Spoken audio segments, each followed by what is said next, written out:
Revisión bibliográfica sobre lesiones tendinosas en la mano y vamos a abarcar también las zonas flexoras y extensoras. Bueno, como una pequeña introducción, tenemos que las lesiones tendinosas en la mano van a ser muy comunes debido a que la mano es una estructura compleja y debido a su funcionalidad. Los tendones de la mano se van a dividir en dos categorías principales, los que nos van a permitir el movimiento de flexión y la extensión. Cada uno de ellos van a tener características anatómicas o funcionales particulares. Estas lesiones en estas áreas van a producirse generalmente por traumas directos, por sobrecarga repetitiva, como por trabajos, o por procesos degenerativos, como por enfermedades. Estos dos últimos más van a ser motivos crónicos. Van a requerir una evaluación precisa para lograr una rehabilitación y una reparación exitosa. Bueno, empezando un poco por la anatomía, vamos a hablar de los tendones flexores de los dedos. Se van a encontrar en la cara palmar de la mano y son responsables de la flexión de los dedos en las diferentes articulaciones. Existen dos grupos principales de tendones flexores de los dedos. Primero, el tendón del flexor profundo de los dedos.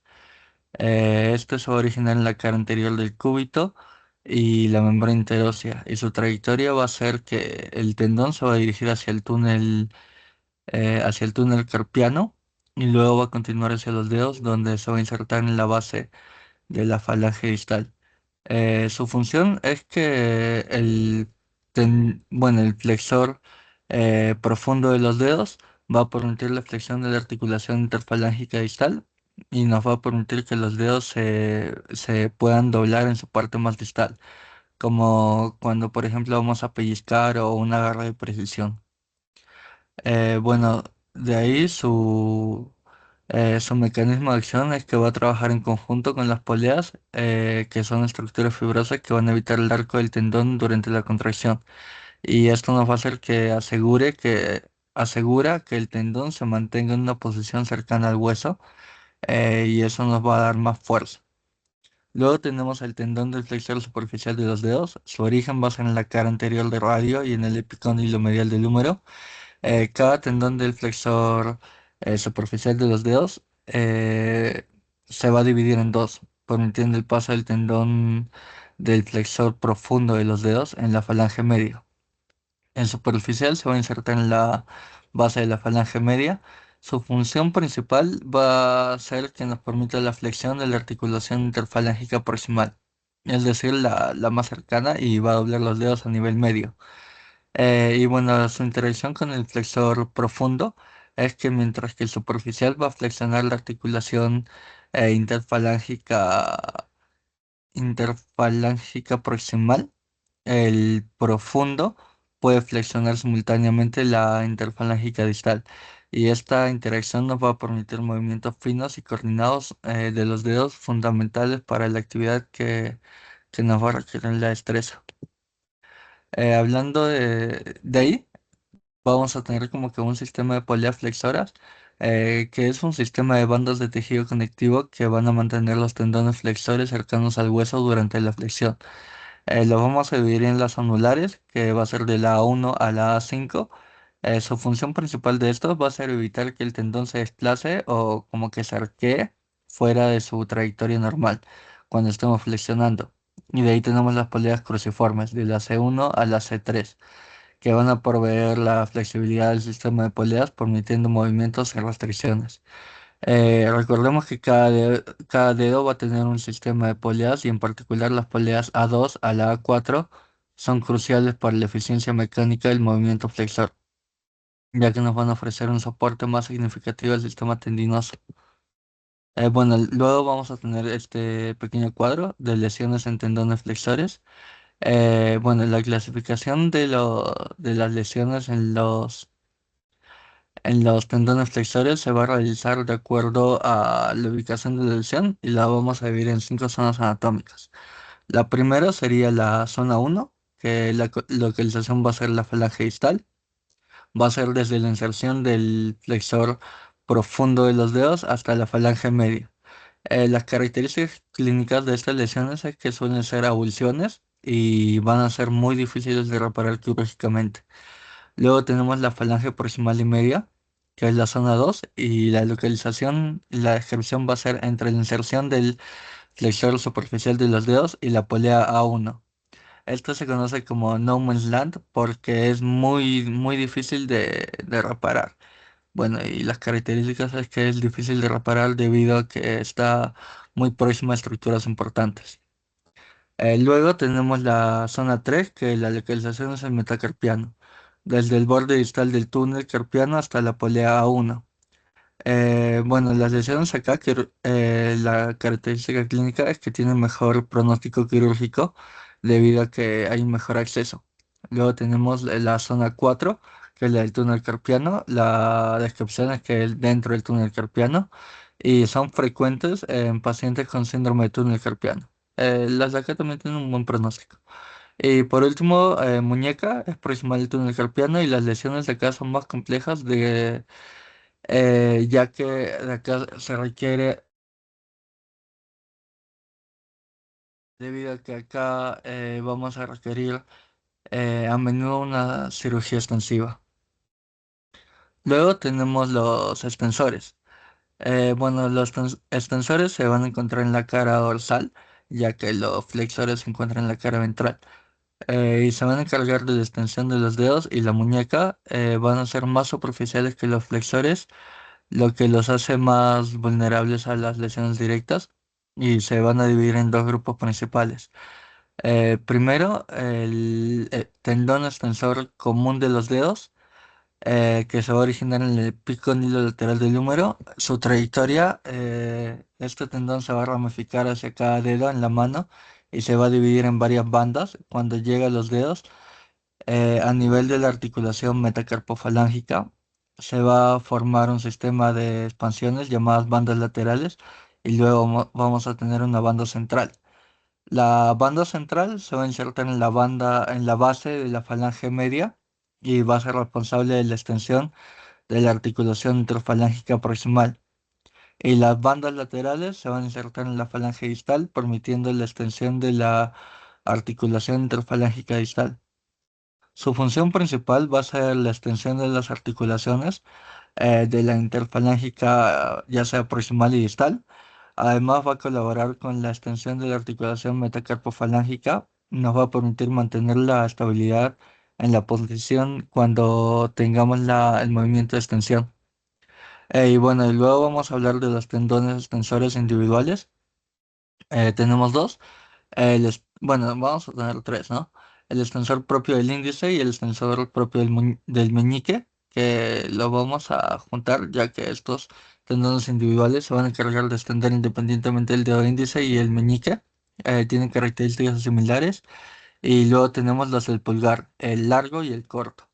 Estos tendones nos van a permitir la extensión del pulgar, especialmente en la articulación metacarpofalángica e interfalángica. El pulgar tiene una estructura y función anatómica únicas. Recordemos que es el único que tiene solo dos falanges. eh, y bueno, lo cual es crucial para su capacidad de poner y realizar agarres precisos. Recordemos que el pulgar también no, nos va a diferenciar de otras especies. Luego tenemos el retináculo extensor y compartimentos extensores. Los tendones extensores en la muñeca están estabilizados por el retináculo extensor. ¿Qué es? Es una banda de tejido fibroso que nos va a ayudar a mantenerlos en su posición durante la extensión y flexión de la muñeca. El retináculo nos va a dividir a los tendones extensores en seis compartimentos en la muñeca. El compartimento uno va a consistir en los tendones del abductor largo y el del extensor corto del pulgar. Su función principal va a ser extender y abducir el pulgar. El compartimento 2 va a tener a los tendones extensores radiales largo y corto del carpo. Su función principal va a ser extender y abducir radial de la muñeca. El compartimento 3 va a tener el tendón extensor largo del pulgar. Su función principal va a ser la extensión del pulgar. El compartimento 4 va a tener a los extensores de los dedos y el extensor propio del índice. Su función principal va a ser extensión de los dedos índice y común. El compartimento 5 va a tener al extensor propio del meñique. Su función principal va a ser extender el meñique. El compartimento 6 va a tener el tendón extensor cubital del carpo. Su función va a ser extender y abducir el cubital, perdón, extender y abducir el cubital de la muñeca. Luego tenemos las lesiones en los tendones extensores. Bueno, la clasificación de las lesiones de los tendones extensores nos va a seguir un sistema anatómico de acuerdo con el sitio de la lesión. La zona uno va a ser la falange distal. Su descripción es que es a nivel de la falange distal y la clínica es que este va a ser la lesión que se conoce generalmente como dedo de martillo. La 2 es la falange media, va a ser a nivel de la falange media y las lesiones va a tener las lesiones con deformidad en extensión. La 3 va a ser la articulación interfalángica proximal a nivel de la articulación de la interfalángica proximal y la característica clínica de esta es que es una deformidad en botón de Hall o botinier. Esta generalmente se da en las artritis. La 4 es la falange proximal. Su localización va a ser en la diáfisis de la falange proximal y sus características clínicas es que tiene complicaciones con pérdida de extensión completa. La 5 va a ser la articulación metacarpofalángica. La descripción es a nivel de la articulación metacarpofalángica y las características clínicas es que estas lesiones son comunes en traumas deportivos. La 6 va a ser la metacarpo. A nivel de la diáfisis de la metacarpo, del metacarpo, la lesión de acá va a ser frecuentemente asociada a fracturas. Y por último, la localización de la zona 7 va a ser la muñeca. La descripción va a ser que es en el retináculo extensor. Y las características clínicas son que estos van a ser lesiones complejas que van a requerir una reparación extensiva. Bueno, generalmente las lesiones distales de los extensores, o sea, de la zona uno y 3 nos van a presentar deformidades específicas como dedo de martillo o dedo de botinier, que generalmente va a ser hecha por las artritis. Bueno, por último, ya con un poco de actualización, vamos a hablar un poco de los avances en el diagnóstico. Eh, en estos últimos años se ha desarrollado un ultrasonido de alta resolución que nos va a ayudar, ya que se ha convertido en una herramienta clave para el diagnóstico inicial de las lesiones tendinosas en la mano. Esta técnica nos permite visualizar el estado de los tendones e identificar, por ejemplo, si hay desgarros parciales o completos, o también nos va a permitir evaluar adherencias e inflamación sin requerir hacer una cirugía para ver. Su uso va a ser especialmente relevante en lesiones complejas de los tendones flexores y extensores, donde podríamos realizar una evaluación rápida en el consultorio, lo que nos va a facilitar una mejor toma de decisiones. Y como ya dije, no va a ser una técnica no tan invasiva. Luego tenemos la resonancia magnética específica para tejidos blandos. Las secuencias de imágenes ponderadas de alta resolución como la STIR y la T2 nos van a permitir visualizar con precisión los tejidos blandos de la mano, y esto nos va a permitir diferenciar el tejido cicatricial de los tendones en proceso de regeneración. La resonancia magnética mejora en las lesiones de la zona 2 de los tendones flexores, donde el diagnóstico detallado era muy difícil de realizar, pero ya que tenemos la resonancia magnética específica, nos mejora respecto a otras modalidades de exámenes de imagen. Y por último, de avances del diagnóstico, tenemos la tomografía computarizada dinámica. Aunque va a tener un uso limitado, va a ser muy útil en ciertos casos complejos para evaluar el movimiento de los tendones durante la flexión y extensión, ya que esto nos va a permitir ver cómo interactúan los tendones en las estructuras circundantes en tiempo real. Por eso se llama la dinámica.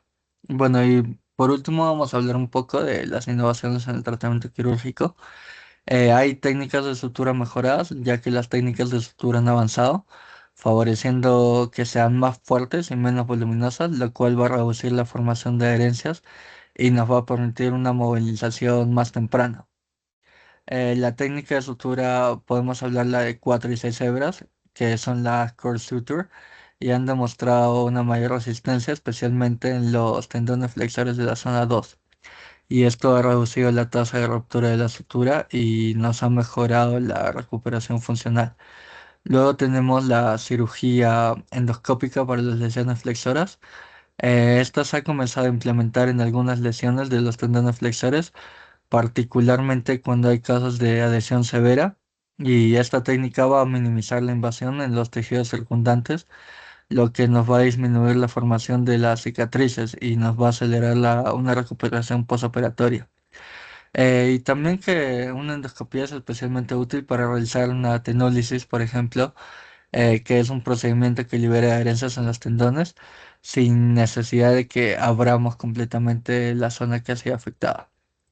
Bueno, y por último podemos hablar un poco de injertos y reconstrucción tendinosa. Cuando la reparación primaria no va a ser posible, los injertos de tendones nos han dado buenos resultados en la restauración funcional. Los injertos del tendón del palmar largo, del músculo extensor largo del pulgar, han sido utilizados con éxito. Y bueno, se están investigando injertos biocompatibles y regenerativos que podrían mejorar la integración con el tejido nativo y reducir el riesgo de rechazo.